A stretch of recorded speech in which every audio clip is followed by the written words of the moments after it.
kalfadhigii 15aad ee golaha guurta Soomaaliland ayaa maanta si rasmi ah uga furmay xarunta guud ee golaha guurta Soomaaliland. Kalfadhigani ayaa waxa gudoominayay gudoomiyaha golaha guurtida Mudane Saleebaan Maxamuud Aadan iyo sidoo kale gudoomiye ku-xigeenka golaha Siciid Jaamac Ali. Kalfadhigani furmay saaka ayaa waxa ka soo qayb galay badi mudanayaasha golaha guurta Soomaaliland. Gudoomiyaha golaha guurta Saleebaan Maxamuud Aadan oo halkaasi mudanayaasha kala hadlay ayaa waxa uu u hambaliyay dhammaan shacabka Soomaaliland ciidamada qaranka sidii nabadgelyada lahayd ay u codeeyeen iyo sidoo kale xukuumadda iyo asxaabta qaranka oo ku hambaliyay doorashadii wanaagsaneed ee dalka ka dhacday. Saleebaan Maxamuud Aadan ayaa sidoo kale waxa uu mudanayaasha u soo jeediyay in ay u diyaar garoobaan doorasho maadaama golihii wakiiladu ay doorasho galeen isla markaasina kuraasta baneeyeen. Hadaladiisina waxa kamid ahaa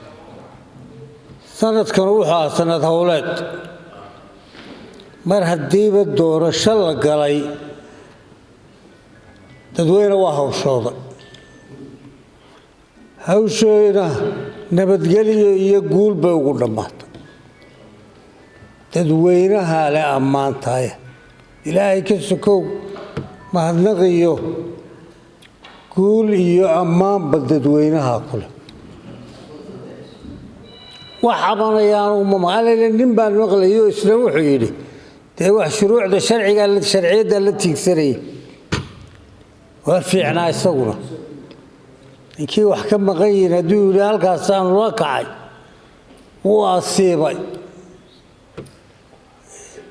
إلهي خير هينوغا دغو إلهي خير هينوغا دغو هينوغو وضو أحساب غبستنا مينان رق ووحوي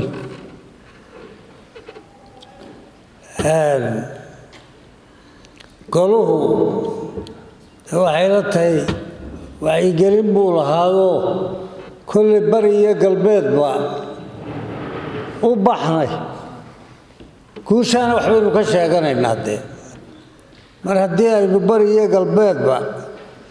استهبيبني هنا قدرة النقر دعاد هنا قدرة مركا وقول قرنوي قول قرنوي هدي dadweynuhu hawl galaynana aan hawl galno wixii laynooga baahdo iyo wixii inagu aynu curureynaba hawlgal baa laynooga baahay inagu isdhiganna oo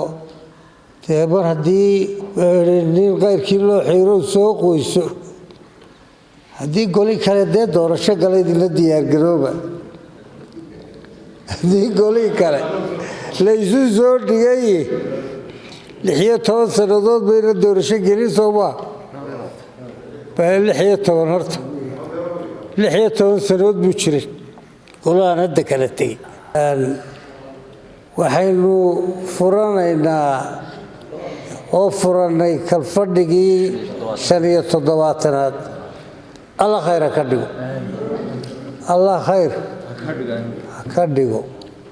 اننا وددال ان شاء الله انا وددالنا طلقوا اسكبر واقو حلادو وينو aan arkayana ma jiro حلادو وينو aan arkayana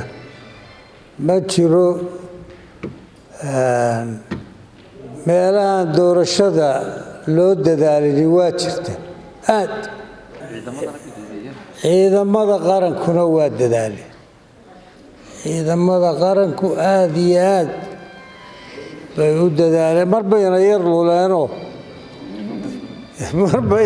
luleeno markaynu baraarugnina waxay dhahaan waar waxayni ma jira iska seex aad bay u mahadsan yihiin waa dadaaleen dalka difaaciisiina weli dad intaa frontka uu fadhiyo oo ka dul badan wallahi waa yariin hadday jiraan iyaguna waxaanu u rajaynaynaa khayr iyo guul waanu u rajaynaynaa qaranku waa dhinaciisa ammaan unbuu idiin soo jeedinaya aad iyo aad buu mahadsantiin shirkii maanta intaa inoogu ekaado waa boqor Axmed Cabdi 5 Somali TV Hargeysa